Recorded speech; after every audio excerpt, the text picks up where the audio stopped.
Salam əziz şagirdlər, xoş gördük hər birinizi. Mən Mirheybət Əsədli. Sizlərlə bugün riyaziyyat fənni üzrə natural ədədlər mövzusunun izahına baxacağıq. Natural ədədlər mövzusu geniş mövzu olduğu üçün bir neçə hissədən ibarət olaraq videolar olacaq və bunlara ardıcıl şəkildə baxmağınız sizin üçün bu mövzuda olacaq və yaxud yaranacaq istənilən sualınızın həlli deməkdir. İndi isə keçirik mövzumuzun izahına. Natural ədədlər deyəndə biz nə başa düşürük? Natural ədədlər sayılma nəticəsində ortaya çıxan ədədlərə deyilir. Yəni, baxın, burada yazıram 1, 2, 3, 4, 5 və s. Yəni, biz saymaq üçün nədən istifadə edirik? Ədədlərdən istifadə edirik. Məsələn, 5 dənə alman var, 4 dənə alman var. Yəni, onların say tərkibini bilmək üçün biz nədən istifadə etdik? Baxın, burada qeyd etdiyimiz ədədlərdən və bu müsbət sonsuzluğa doğru davam edir. Yəni, sonuncu natural ədəd bu ədəddir deyə bir ifadə deyə bilmərik. Bu yanlışdır. Yəni, sonsuzluğa doğru davam edir. Yəni, 1 trilyonuncu, trilyardıncı bəlkə də ədəd desək, onun yanına 1 qoysaq, yenidən yeni bir natural ədəd yaranmış olacaq. Natural ədədlərin birinci bəhsi, yəni belə deyim sizə, birinci onlardan bəhs edəcəyim şey təkliyi və yaxud cütlüyüdür. Tək ədədlər nəyə deyilir? Cüt ədədlər nəyə deyilir? Baxın, burada yazıram.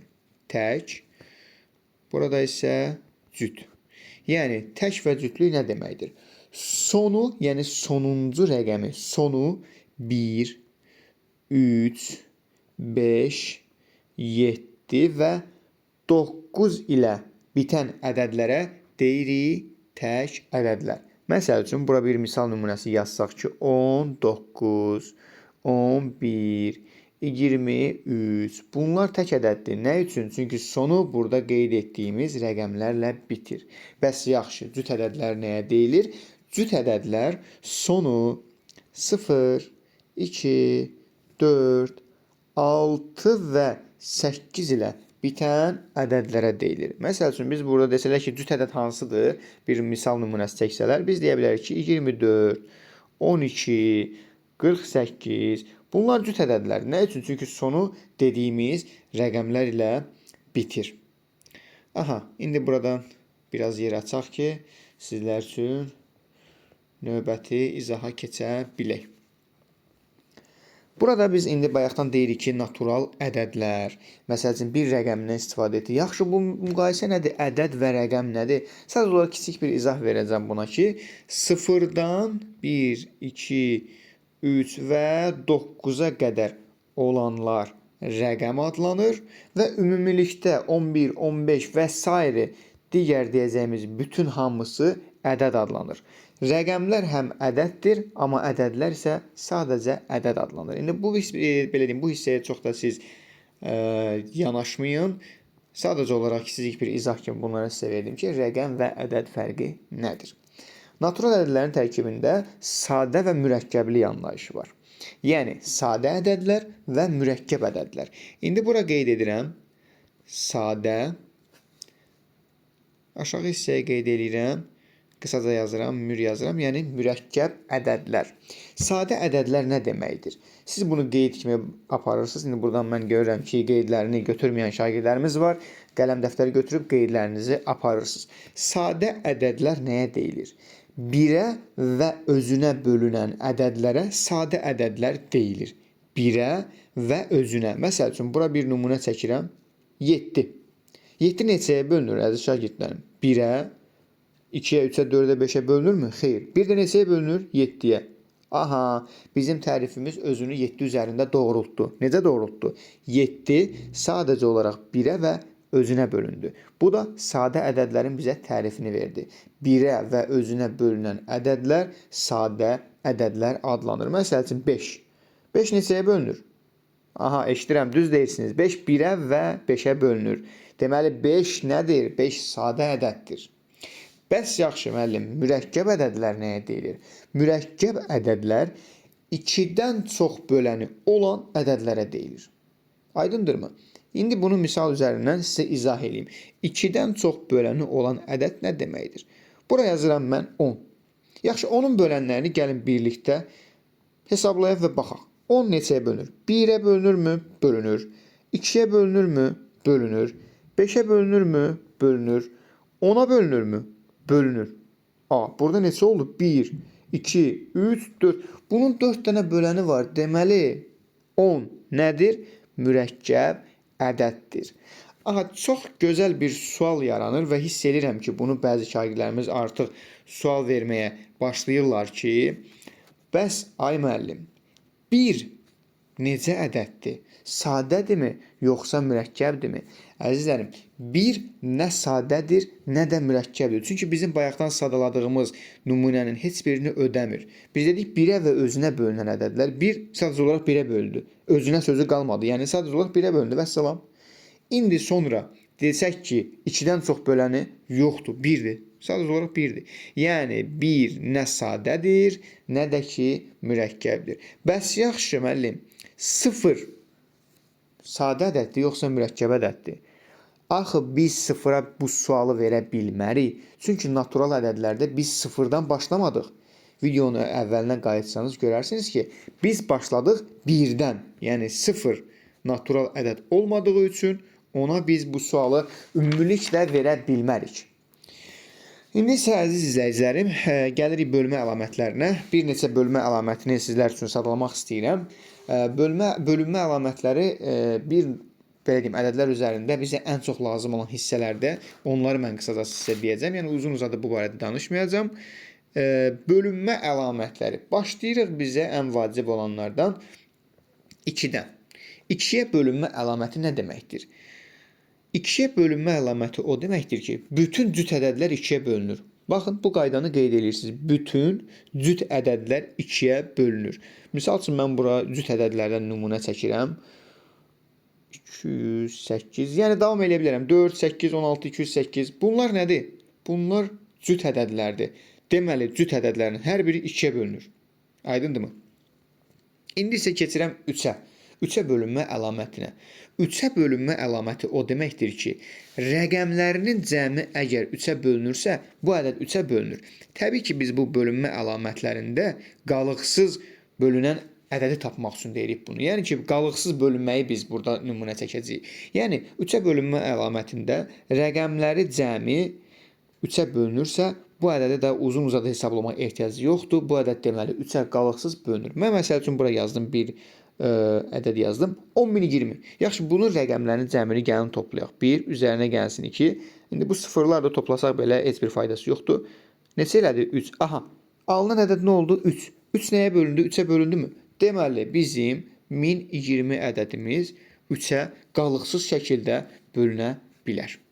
Aydındırmı? Buna bir neçə nümunələr də çəkə bilərik biz əlbəttə ki.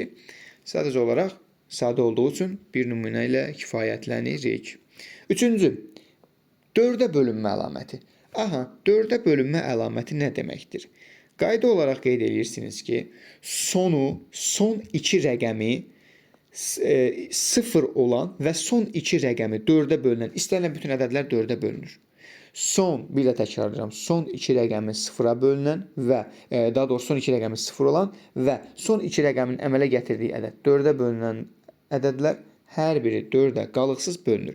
Məsələn, bizə bir istənilən uzadı bir ədəd versələr, məsəl üçün 241.244 ədədini versələr və soruşsalar ki, bu ədəd 4-ə bölünürmü? Və yaxud da ki, 4-ə bölünən hansı ədəddir deyə birində bunu versələr, hardan biləcəyik? Son 2 rəqəminin əmələ gətirdiyi ədəd 4-ə bölünürmü? 44 4-ə bölünür. Deməli, 241.244 ədədi 4-ə tamamilə bölünmüş olur. Və yaxud da ki, burada 44-ün yerinə əgər bizdə 2 dənə 0 da versəydi, bu ədəd rahatçılıqla 4-ə bölünəcəkdir. İndi isə keçirik 4-cüyə. 4-cü nədir? 5-ə bölünmə əlaməti. 5-ə bölünmə əlaməti o deməkdir ki, sonu 0 və 5 ilə bitən istənilən ədədlər 5-ə bölünür. Baxın, burada qeyd edirəm. 10, 25, 35 və bunu uzada bilərik, artıra bilərik. Sonu, vacib olan hissə mənə oldu ki, sonu 0 və 5 ilə bitən istənilən ədədlər 5-ə qalıqsız şəkildə bölünür. İndi isə keçirik növbətiyə, 6-cıya. 6-cı nədir? 6-ya bölünmə əlaməti. 6-ya bölünmə əlaməti çox maraqlıdır. Niyə? Burada qeyd edirsiniz ki, 2-yə və 3-ə bölünən ədədlər 6-ya da bölünür qalıqsız şəkildə. Yəni 2-yə və 3-ə bölünmə əlamətini ödədisə, bizə verilən ədəd, o zaman bu ədəd deməli 6-ya da bölünə bilir. Bunu qayda şəklində yazırıq və istənilən bir qarşımıza çıxan nümunədə biz bunu, məsəl üçün, bura yazıram 102. Soruşur ki, 6-ya qalıqsız bölünən ədədlərdən hansıdır, biri hansıdır? Və variantların içərisində var 102. Mən baxıram ki, 102 cütdürmü?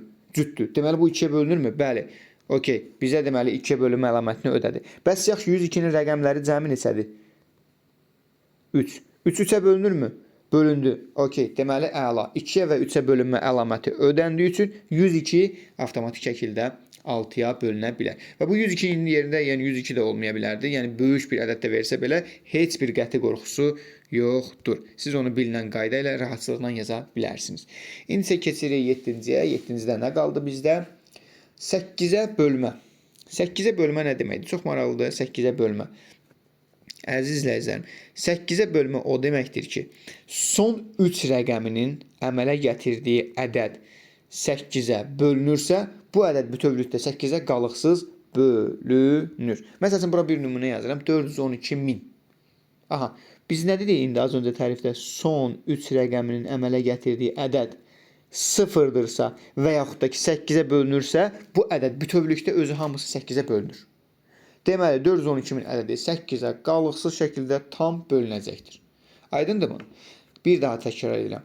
Verilmiş ədədin son 3 rəqəminin əmələ gətirdiyi ədəd 8-ə bölünürsə və yaxud da ki, son 3 rəqəmi 0-dırsa, bu ədəd 8-ə qalıqsız formada bölünəcəkdir. Görən bəzən qaydaları yazmırsınız, sadəcə olaraq videoya baxırsınız, belə olmaz. Qaydaları da yazmaq lazımdır. İndi isə keçirik, mən artıq neçənci yazdığımı unutdum, 8-cidir, səhv etmirəmsə. 8-ci, 9-a bölmə əlaməti. 9-a bölmə əlaməti çox maraqlı və az öncə də dediyimiz qaydalardan biridir. 9-a bölünmədə də 3-dəki kimi 3-ə aid deyil, yəni 3-ə bölünəndə rəqəmlərin cəmri 3-ə bölünürsə 9-a bölünür. Yox, 9-un özünün ayrı qaydası var ki, rəqəmləri cəmi 9-a bölünürsə, bu ədəd deməli 9-a bölünür. Məsəl üçün, bura bir 819 ədədi yazdım. 8 biraz çox eybəcər düşdü. Hal-hazırda bunu bir dənə silim, yenidən yazım. 819 ədədi. Baxıram, nə dedim qaydada?